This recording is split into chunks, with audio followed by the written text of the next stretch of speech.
Então, pode começar, o seu nome? José António Marques. Já está cá há muitos anos em Mursa? Eu sou de cá, nasci cá há 70 anos. Ah, é? Então, e que tal é Mursa do passado com o presente? Que comparação é que faz? A comparação é muito pela positiva, em relação ao passado, atualmente é muito positivo. Embora a nossa vila não seja assim das mais desenvolvidas da região, mas é muito positivo em relação à minha geração, à minha juventude. Nesse tempo era muito mais, não havia as condições que há hoje, nem comparação. Mas se calhar a nível das relações eram muito mais amigáveis, As havia relações mais... pessoais, Sim, sim, entre as famílias, sim. havia uma proximidade muito Havia mais humildade, mais amizade entre as pessoas. Uhum. Hoje há mais individualismo, mais egoísmo. Penso que é assim que se passa. Quando veio para Mursa, ou quando começou, ou quando nasceu em Mursa, em termos do trabalho, que atividades é que desenvolvia, mesmo a nível dos seus pais, dedicavam-se à agricultura, tinham empresas? Olha, no que me toca a mim, eu sou de uma família muito humilde. Os meus pais chamavam na altura jornaleiros, o meu pai principalmente, faleceu com 47 anos, eu tinha 6 anos de idade. Ficamos 3 filhos a ser criados pela minha mãe, também já falecida, e eram tempos difíceis, como deve compreender, não é? A minha juventude foi passada, ainda era o mais novo dos 3 e fui dos que tive talvez mais mimo, apesar de tudo, das dificuldades que havia na vida. Tive mais mimo que nem sequer cheguei a trabalhar no campo, fui logo diretamente assim que fiz o segundo grau da instrução primária, fui para a arte de alfaiate, com 11 anos. Era a nossa universidade, era essa, nessa altura. Uns iam para barbeiros, outros sapateiros, outros para alfaiates.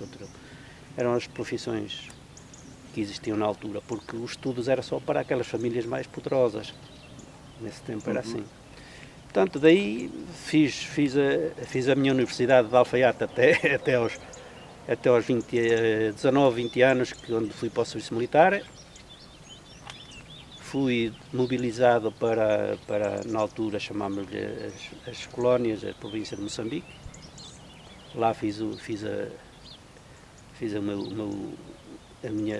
meu tempo de tropa como tinha obrigação na altura, não é? Andei lá 26 meses em Moçambique. Então sofreu os horrores da guerra. Exato. Embora não fosse dos mais sacrificados, porque eu tinha uma especialidade no serviço militar, que era só de... não podíamos andar até pelo mato, estamos sempre em aquartelamentos, que era de transmissões. Daí fiz o serviço militar, regressei à base. Casei no espaço de um ano e voltei. Gostei da vida lá, voltei. Moçambique. É em má hora, porque nós na altura tínhamos a mentalidade incutida, que nos incutiam os governos de então, que aquilo era nosso. Eu voltei para lá, confiante. Que melhores oportunidades teria? Em 1975 deu-se o que se deu lá, porque cá já se tinha dado 25 de abril em 74.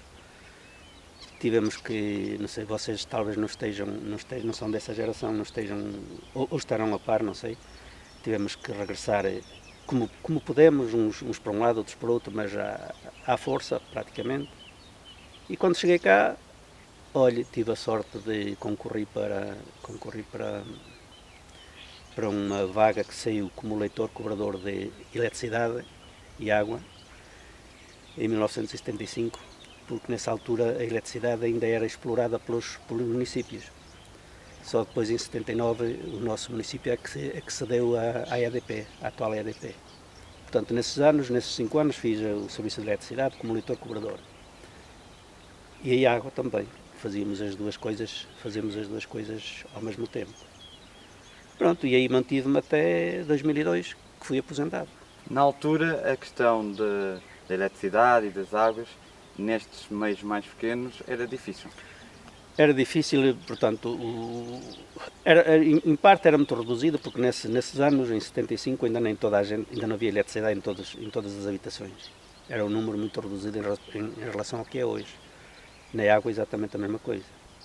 Portanto, era um número reduzido, se houvesse aí 200 consumidores aqui na nossa vila, ou vila englobando até o concelho, seria muito no ano de 75. Atualmente não tem comparação. Em termos de transporte, transporte, olha, transporte não havia a facilidade que há hoje de transportes. Mas, por exemplo, como colaborador... Nesse tempo tive que adquirir, como colaborador, tive que adquirir uma motorizada, coisa que nunca tinha andado, embora já tivesse a carta de condução de automóvel, mas de motorizada não. Mas as possibilidades para comprar automóvel por mim não havia. Os serviços nessa altura também eram escassos, as condições eram escassas nos municípios. E então andei 7 anos de motorizada a fazer a cobrança no meu concelho de eletricidade e de água. Deslocava-me todos os dias para as aldeias fazer esse serviço. Mais tarde, depois, começaram-nos a distribuir uma viatura na medida do possível, embora também essa viatura não chegasse para as encomendas, porque havia sempre serviço para ela, outros vinham também, queriam a mesma coisa e tal, e andámos assim.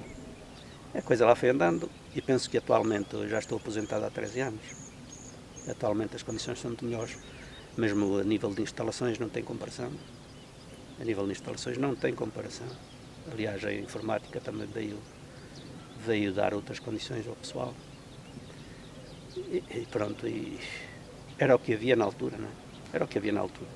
Percorria até muitos quilómetros para fazer... Muitos quilómetros.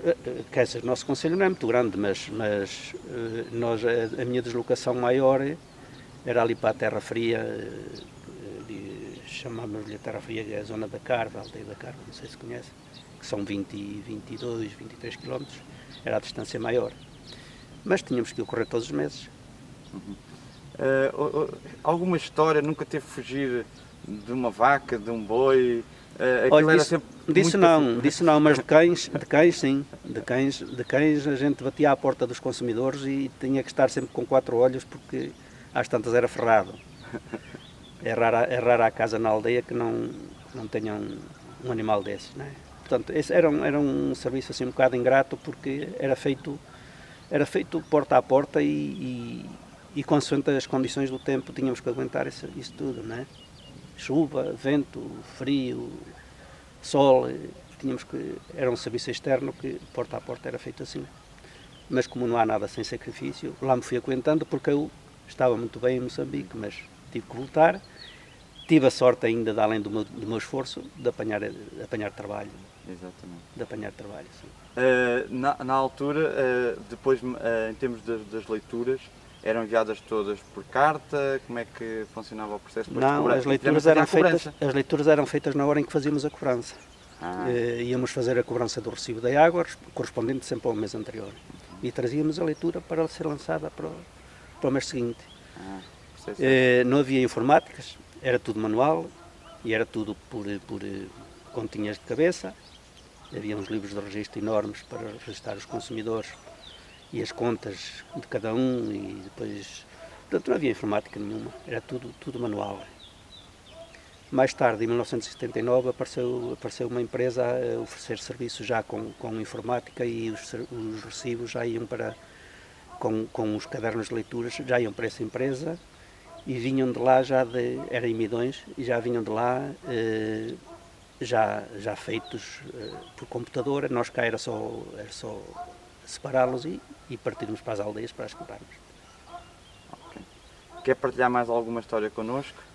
Olha, a história é sobre o meu serviço que hoje estou aposentado devido a ele, é que, pronto, não tem comparação. Mais uma vez repito, não tem comparação o trabalhar dessa altura, as condições dessa altura para as dois.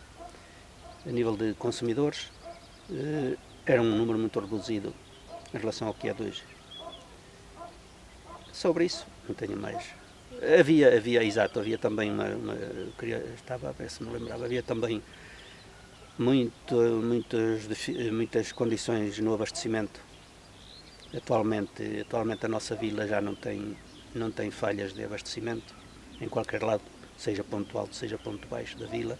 Nesse tempo não, nesse tempo nós, quando batíamos à porta, sabe como é? Batíamos à porta para cobrar uma coisa que as pessoas durante o mês se tinham andado a queixar com faltas de água, principalmente naqueles pontos mais altos. Quem suportava as reclamações era o pobre do funcionário que batia à porta de recibo. Era isso. Ok. Muito obrigado pelo seu tempo e pelas suas palavras. Tá? Nada. Obrigado. Pronto, se tiverem mais alguma coisa, já sabem. Tá, foi perfeito. Aqui